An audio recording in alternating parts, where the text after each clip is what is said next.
Hello children, last class we learned about matter and the three states of matter: solids, liquids and gases.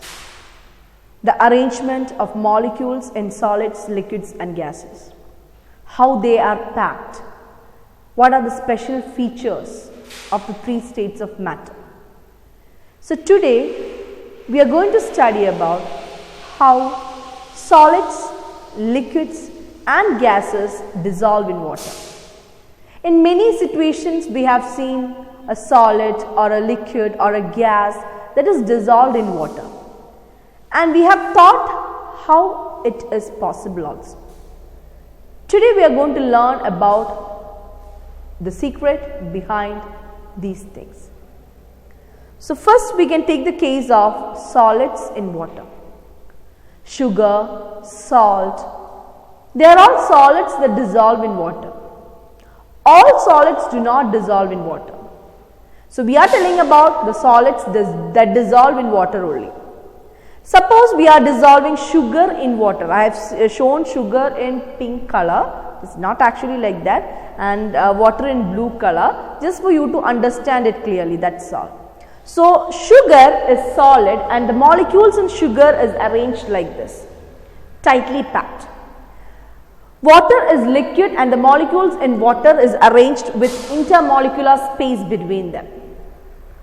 And when we add sugar into water and when we stir it, we can see that after some time the sugar disappears, it completely mixes with water, and we can feel that sweet taste in that water wherever we taste it from. It is not more at the top or less at the bottom. Wherever we taste with, the whole solution or the whole liquid will have that sweet taste. That is because we know that there are interstitial or intermolecular space between water molecules. And when you dissolve a solid in liquid, in water, what happens is the solid molecules occupies the intermolecular space between the water molecules. As there is space between the molecules, it does not occupy any extra space, it sits in the empty spaces between the water molecules. That is why it disappears into the empty spaces. It does not increase the amount of solution. If you take 1 glass of water and add 1 spoon of sugar, will the water overflow? No. After stirring also, the solution or the water will be 1 glass itself. But you have added an extra thing. The water does not overflow because it only takes the interstitial space between the molecules, the empty space only. Suppose 5 students in your class are absent, 5 of them are taken from the other class to sit in your class. Obviously they will take the empty spaces in that classroom, isn't it? The vacant spaces of the absentees. They will not take 1 chair or table from outside and sit if there is space in the class itself. So here also, the solid molecules, whatever it is, if it is sugar or salt, the solid molecule does not take any extra space, it only occupies the empty space between the molecules. That is why you can evenly see that a solid in the solution. It can be taste, color or whatever it is evenly distributed in the solution. So this is how solids dissolve in water. It is clear from this picture, it is potassium permanganate. It is a chemical. What is it? Potassium permanganate. The name is given in your textbook. It is a chemical that is this purple or violet in color.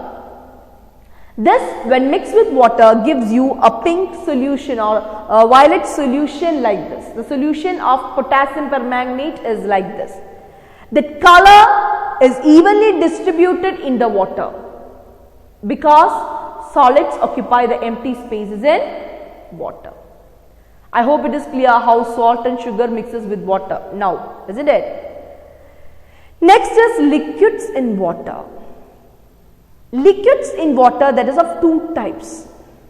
Some liquids mix with water and you cannot separate them. For example, alcohol and water, milk and water. So if you are the person bringing milk to your house, if they add some water into the milk, will you be able to find it out? No. They mixes and becomes one. You cannot separate it easily. They are called miscible liquids. The best examples are alcohol and milk. Not alcohol and milk mixed together.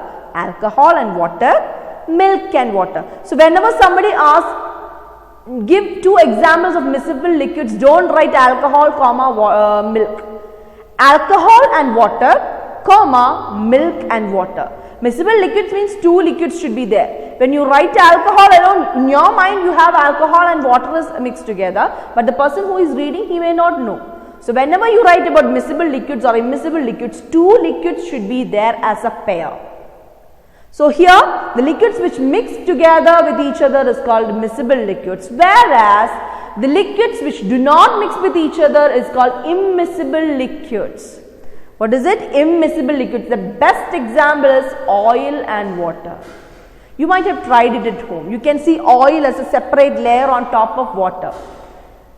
And that is because oil is lighter than water. We have learned in safety and first aid, isn't it? Oil being lighter than water always remains on top. So even if it is cooking oil, kerosene, petrol, diesel, lubricating oil or whatever oil it is, it when mixed with water it remains as a separate layer on top and we can separate it easily.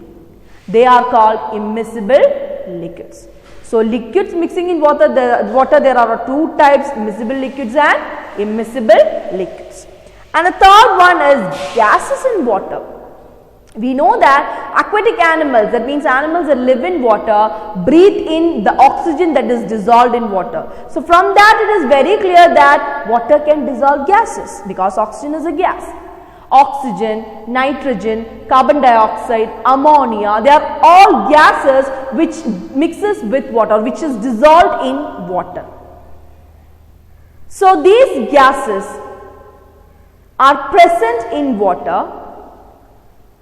And one important thing is that we have aerated drinks in shops that we get from shops like Pepsi, Coca-Cola. They are all aerated, means when you open it, the liquid starts coming out faster. It fizzes, isn't it? Fizzing process is there. The liquid pushes out of the bottle. That is because a gas is present in that bottle. A gas under great pressure is mixed with that drink, and when you open the lid of the drink, what happens? The pressure is released and the gas rushes out, taking that liquid along with it. Because of the gas coming out, the liquid also is pushed out of the bottle and you can see that fizzing. Which gas is present there? Carbon dioxide gas. So all types of aerated drinks, you have carbon dioxide gas present in it, and that is what it makes that makes it different from other fruit juices or any other drinks. Aerated drinks have what dissolved in it? Which gas? It is carbon dioxide gas. And sometimes, not sometimes, always, when we boil a liquid, we can see that bubbles are formed in the container, or while we are boiling liquids, we can see bubbles in that water. What is actually these bubbles? Have you ever thought about it? These are actually the gas or the air present in that liquid. When you heat that liquid, because of the heat, the gas escapes out. That is what is seen as bubbles in water when you boil. So all liquids, when you boil it, you can see that bubbles. That means air is dissolved or gas is dissolved in liquids also.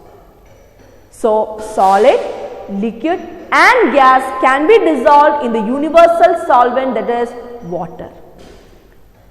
So read your textbook and you can find examples from your house where solids, liquids and gases are dissolved in water. Hope what I taught is clear for you. Read your textbook and make it more clear. Okay? Thank you.